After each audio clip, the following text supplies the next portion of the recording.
So Chris, thank you for joining us today. It is great to have you. Oh, thanks for having me. Glad to be here. So last week you went on a ride through the incredible scenery of West Texas, saying that, kind of lightly, in your guys' new autonomous truck, and you got this firsthand experience at this ride. Let's talk about it. What were your first takeaways, and what was your overall impression? No, thanks. Yeah, it was amazing. So our trucks are out there operating in Texas on a daily basis. We're driving regularly between Fort Worth and El Paso. And it was a chance for me to go out and see it firsthand. I'd never been to that part of Texas before, so getting a chance to see the scenery and experience the food was great, and then seeing the vehicle on the road and the way it's able to handle the various traffic, the different situations. One of the most impressive things I saw was we had two police officers ride by on motorbikes in tight formation. We were able to see them and give them appropriate space. So really exciting to see. So Chris, that area between El Paso and the Dallas-Fort Worth area, it's really, really interesting because you go from this incredible populated metroplex, and that area around Fort Worth is really tight. There's always a ton of construction there on I-20 as you feed into the metroplex. And then you have this wide open space when you get to Midland, Odessa. Then you turn into I-10 and you go through some Texas Hill Country. You get into the mountains as you approach that southwestern Texas city of El Paso. And so it's really kind of varied. How did the truck perform in all of these different scenarios? Yeah, it performed well, right? It's from its perspective, it's not really looking at the scenery. It's paying attention to the road. It's paying attention to the other drivers and users of the road, and giving them space. It's a very courteous driver, so when it comes across merge points, it'll make space if it sees that it should, just like a high quality truck driver would. So it was really exciting to see. And Chris, as this space continues to grow, so does the competition within it. You're one of the big leaders within this market. How are you really kind of taking charge and really making sure that you're kind of taking the initiative on staying on the leading edge, making sure that you're continuing to push the mark forward here? Yeah, so we look at the opportunity in this space and we see it's just profound, right? Trucking and freight is such a large part of our economy. It's so important. And what we see is here's this chance to help reinforce and strengthen that backbone of America. So we're really excited for that. As a company, we've been building for the last 5 years. We actually expect that over the next few years, consolidation will continue to happen and companies will become part of other companies. And we've worked hard to set Aurora up as one of those great places for folks who, working hard in an interesting problem, want to end up at, and that's been through building an amazing team. We're about 1,600 people today, and astounding partnerships. So we work with amazing companies like PACCAR, like Volvo Trucks, like FedEx, so like U.S. Express. These are industry leaders that have helped us define and build the Aurora Driver. And so the Aurora Driver, the truck itself right now, is still operating with the human safety driver inside of it, correct? Can you talk a little bit about that human element and kind of where the safety driver lives in your guys' plans, and then where the human lives in just the general AV space of when it will eventually come out of the truck? Yeah, so our operators are really an important part of our business. They're, unlike many of the players in the space, they're actually employees of the company, and they get to have equity in the company. And as we build value here, we expect them to do well through that. So we're excited for that, and we do our best to take care of our team there. And they play a critical role during the development of the driver. As we think about the rollout of the Aurora Driver, it's really focused first on long haul trips. These trips that are really less desirable for truck drivers, right? Where they don't get to spend the night at home with family.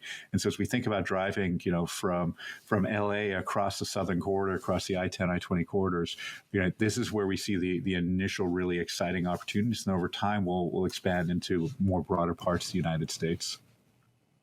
And Chris, as we look at that expansion and that build out, what do some of those timetables look like? How far away are we from potentially having a humanless cab and really kind of taking autonomous all the way? Yeah, so we're working towards a time frame at the end of 23 to get to our first vehicles that'll be able to do that, and then over time we'll scale this. But it's really important to understand that this is not going to be a flip the light switch kind of moment. It's going to be something where we're going to grow and scale it over time. Our initial deployment with vehicles that don't have operators on board is going to be comparatively small, and we'll work with our first sets of partners. We'll learn how it integrates into the supply chain, how it becomes part of their businesses, how it helps their businesses grow, and then we'll expand it from there, both in quantity but also geographically. And so you guys have obviously been making those runs throughout that I-10, I-20 corridor, which is great, as we mentioned, because of the predictability of kind of the road conditions. The weather there can get a little unpredictable at times, but for the most part, it's pretty good. How has testing gone outside of these predictability areas? And have you guys encountered any situations so far that really put some good assurances into the quality of the Aurora Driver? Yeah. So our company obviously has an office in Dallas, but we're also in California. We're in Pittsburgh. We're in Bozeman, Montana. We're in Seattle. So, we've had vehicles on the road in Pittsburgh since day one. And so there, you're operating in the snow, you're operating in the rain and the sleet. And so that gives us a variety of test exposures. As we've built the sensor set for the Aurora Driver, there we use a combination of radar, camera, and LiDAR data, which is laser radar. And that allows us to see through all kinds of different weather conditions and gives us complementary ways that these sensors operate that helps us become more robust. So we're really excited for that. One of the cores of the way we develop is not just relying on seeing things or hoping to see things on the road, but using our simulation tools. And so in simulation, we can create really interesting scenarios that maybe you don't want to encounter in the physical world or are really rarely going to occur in the physical world. And we can use them to see how the Aurora Driver will handle those and develop against those challenging scenarios. And Chris, of course, this is FreightWave, so we care about the transportation of goods, but you have Aurora Horizon, Aurora Connect that is going to be built to really move people. How does some of the technology kind of overlap, or does it overlap, or is this a completely different area altogether? And if it is, does it help you kind of move forward with the transportation aspect as well? Yeah, so as we engineered the Aurora Driver, which is at the heart of Connect and Horizon, our ride-hailing and trucking products, we thought from day one, how do we make this thing operate both big trucks and light vehicles? And so we've been really thoughtful about the software, the hardware, the architecture of that system, so they transfer. Much in the same way that as a human driver, to get your commercial driver's license, you actually have to have a driver's license, right? There's a lot of the skills transfer, understanding the world around you, understanding how other vehicles are going to behave. So that common core of capability allows us to get a benefit from both. And as you mentioned, we have our model has been to enter operate in a world of partnerships, and so we're partnered on the Connect side, the ride-hailing side of what we develop with Toyota, the world's #1 car manufacturer, and Uber, the world's #1 ride-hailing platform. And you combine that with PACCAR and Volvo trucks, two of the top 3 truck manufacturers in North America, FedEx, the largest carrier, U.S. Express, big freight or technology forward carrier, and then Uber Freight. We were really proud of that partnership and the capabilities that brings to what we're doing. And so, Chris, before we let you go today, I want to ask a little bit about the adoption of AVs from this kind of acceptance standpoint. We know that the human driver that's just driving down the road can sometimes be a little bit wary of the thought of having a fully loaded 18-wheeler without a driver in it. And that can kind of lead to some hurdles in adoption from the industry. Same thing along the lines with regulation. Can you talk about some of those biggest hurdles to universal acceptance from the general public, as well as regulation hurdles coming from the government? Yeah, I think what I've seen over working on this for a long time is that once people experience it, they become very comfortable with it, that we're all used to having someone else drive a vehicle, someone else drive the vehicle we're in, whether it's a spouse or a parent, or a taxi or Uber driver. And so once they experience the technology, at first it's surprising and maybe a little delightful, and then very quickly it becomes mundane because it's an experience we're all used to. One of the benefits of the type of technology we're developing, automated driving technology, is that it really just has one purpose.